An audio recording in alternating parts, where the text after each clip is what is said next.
Hello everyone, I am Marco Novati and together with Davide Serrone we are going to show you the secure connectivity add-on for SAP PI.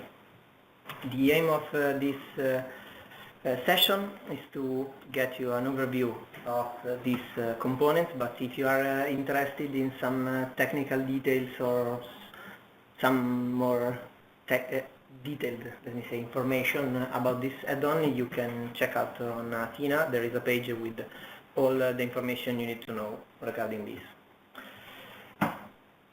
Okay, the most interesting fact about this add-on is that it doesn't require a new license, so it's free for all existing PI customers.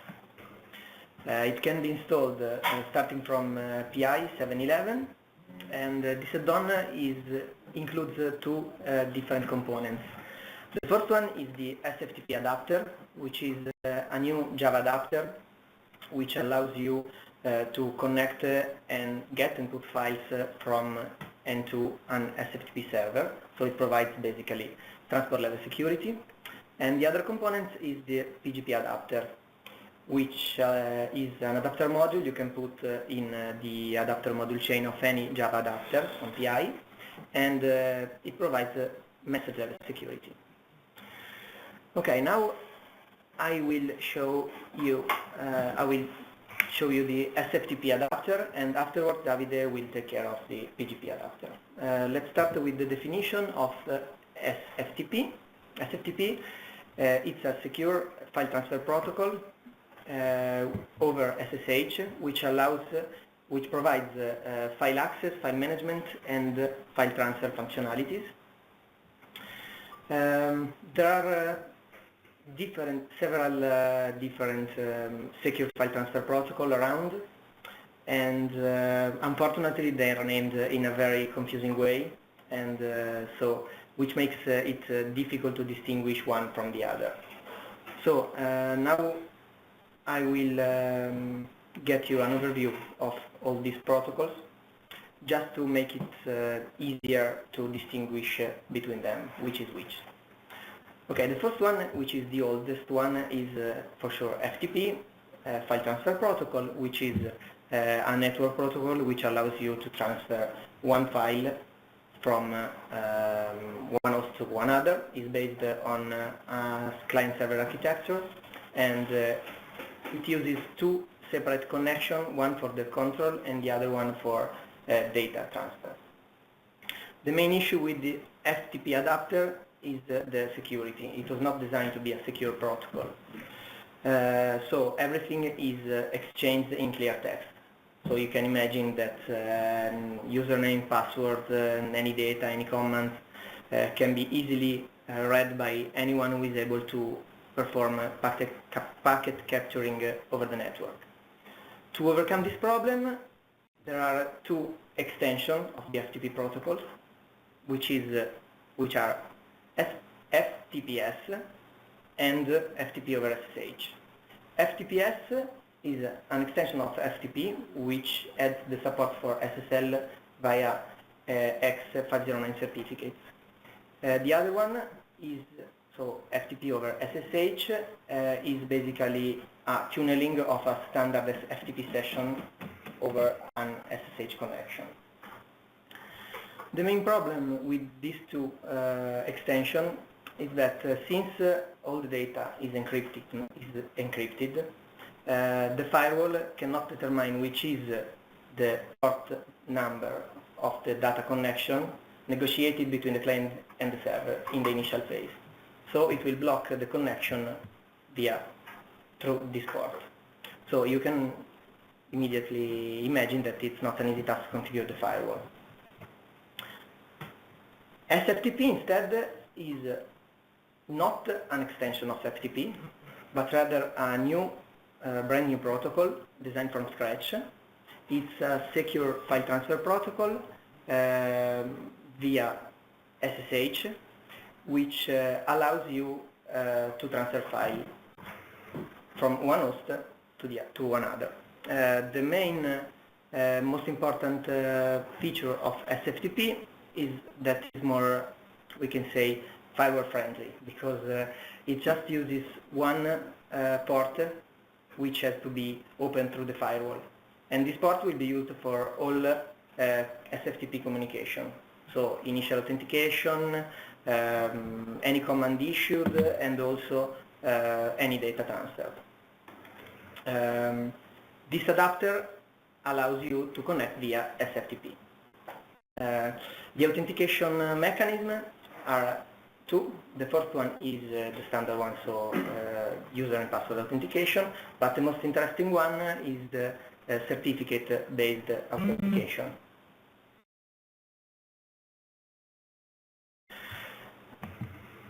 For this session, I will show you a simple scenario on PI, which involves in which we will get a file, an image file containing a fiscal code, which is the tax code, like the social security number in the US. We will get this file and from an SFTP server, and we will put this file on another SFTP server. So the first step is to generate the certificate on PI, so the private key and the public key, in order to extract the public certificate of PI and install it on the SFTP server. So this is done in the NWA of PI. In this view, I created a key store which is named SFTP user, which contains already a certificate, but I will show you how to create one. You just have to click create, just enter one name, so SFTP 3. We want to store the public certificate because we want to export it, so click next. Okay, here we have to specify some information in order to generate the certificate, so let's see.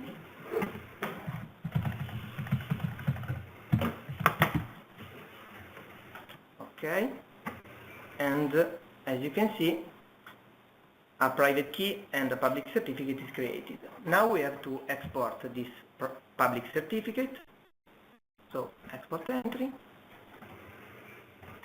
Okay, as you can see, the format of this certificate is X509, so an SSL certificate. In fact, PI can only handle this kind of certificate, but SFTP use SSH, so we need an SSH certificate, so we need to convert them. The difference between these two types of certificates is that SSL certificates, so X509 certificates, contains the public key and some additional information which allows the other side to check the integrity of the certificate and the identity of the owner of the certificate. SSH certificates instead does not contain any other information other than the public key. Okay, so just export this certificate. So let's save it.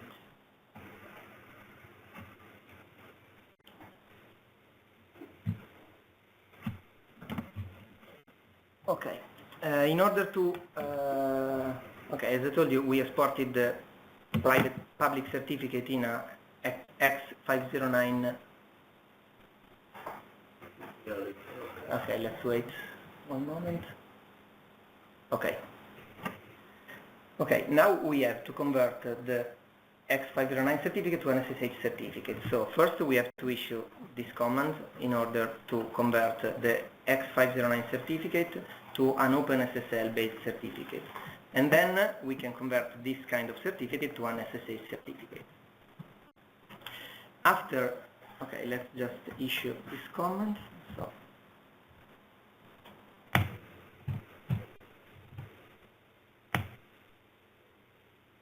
okay.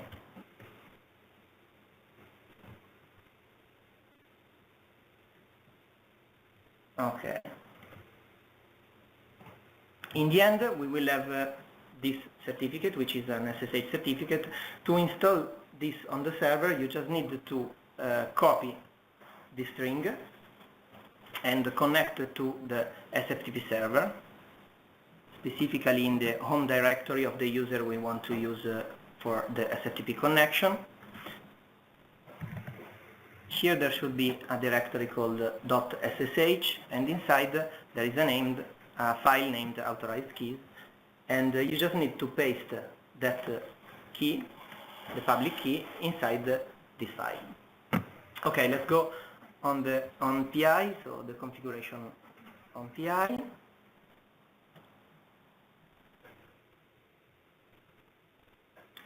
Okay, it's a simple configuration, so we will just see the configuration of the channels. This is an SFTP sender channel. As you can see, there are some information related to the SFTP server, so the host name, the port, the server fingerprint, which identifies univocally the server. You can get it from the host, from the SFTP host. Then you have to specify the username with which we want to connect to the SFTP server, and the private key view, which is the key store we created on PI, and the name of the certificate on PI we want to use. Here you can see that this strange string, because one very nice feature of the SFTP adapter is that you can specify the file name using a regular expression. So in this case we will ensure that the image we want to transfer, the file name of this image is an actual fiscal code, Italian fiscal code. So this is the regular expression which defines the fiscal code. Okay, in the directory from which we want to pick up the file, as you can see, there are a lot of files, and this one, for example, is not correct, the file name, because it starts with 1, and as you know, the fiscal code must start with a letter, and we will see that only this one, which is the correct one, will be picked up by the adapter. Regarding the receiver adapter, it's more or less the same, because in the end we are connecting to the SFTP server, and the difference is just that from the sender side we are getting one file, and from the receiver side we are putting one file, so the connection data are the same. So just activate everything.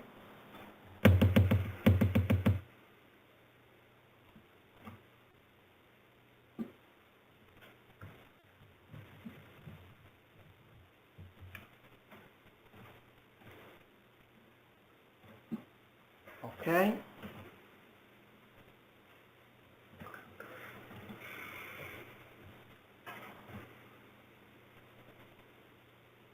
Okay, let's wait. Okay, here it is. And the file has been transferred to the output directory. Okay. Now Davide will show you the TGP adapter. Yeah. Thank you, Marco.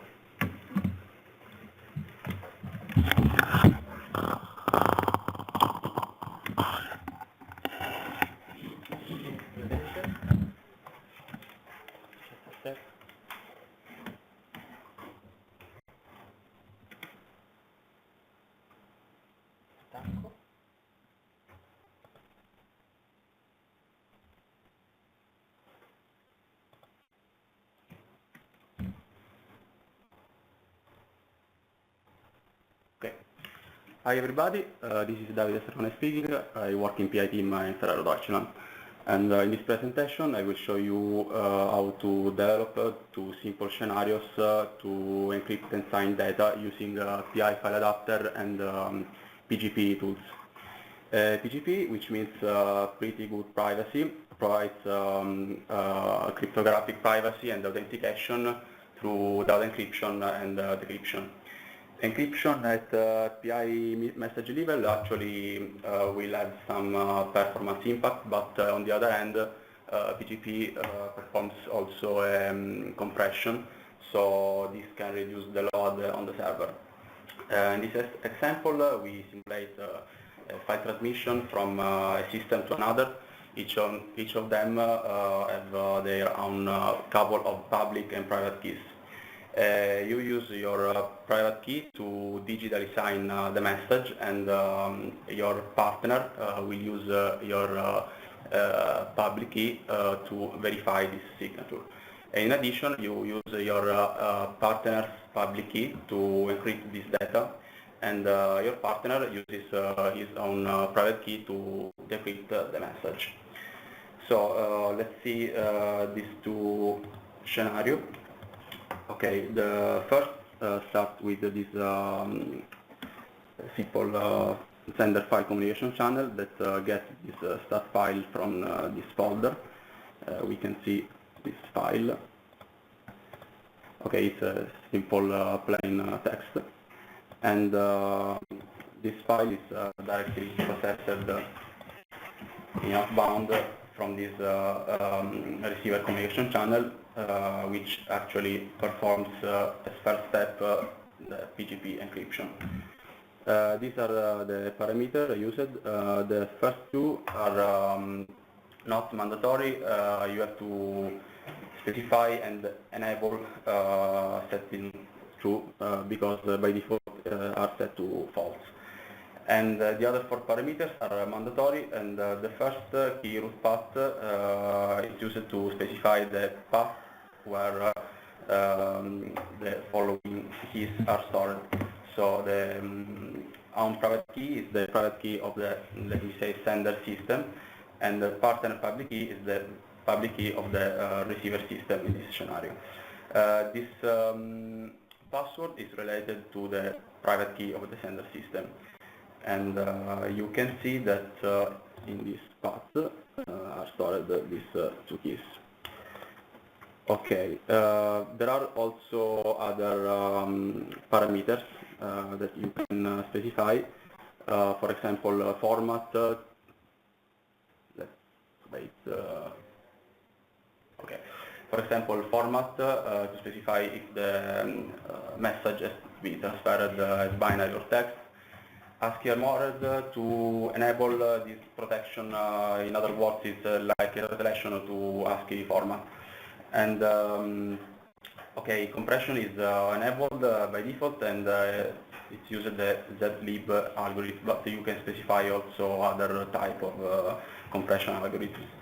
And also for encryption algorithm, it's used CASP5 by default. But you can specify also AES, Blowfish, and so on. As well as for signing algorithm, it's used by default SHA1, but you can specify MD5 and so on. Okay, let's start the test with this scenario. So this is the sender communication channel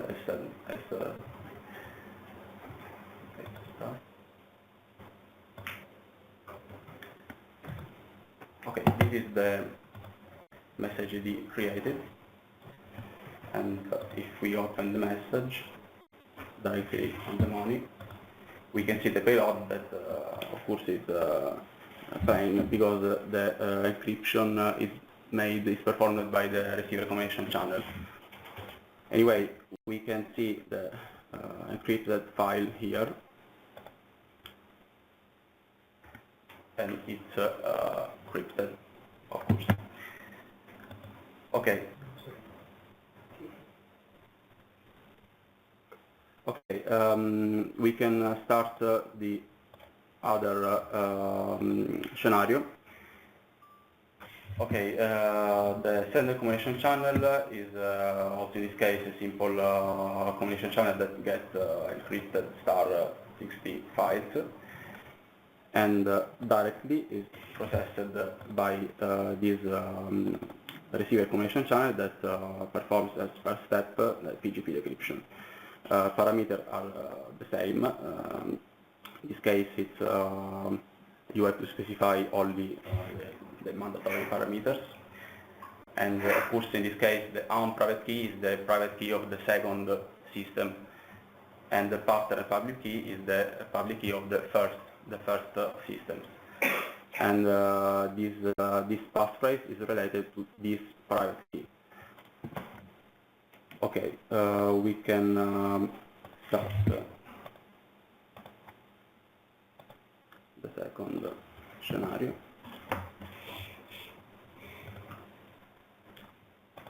Okay, this is a message ID created.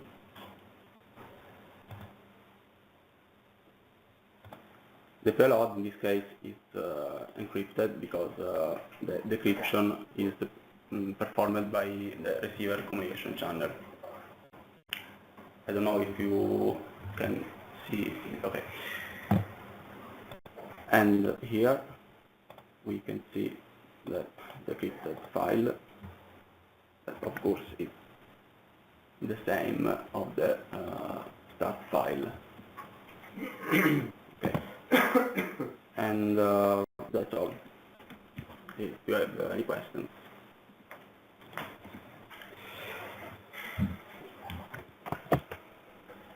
Question?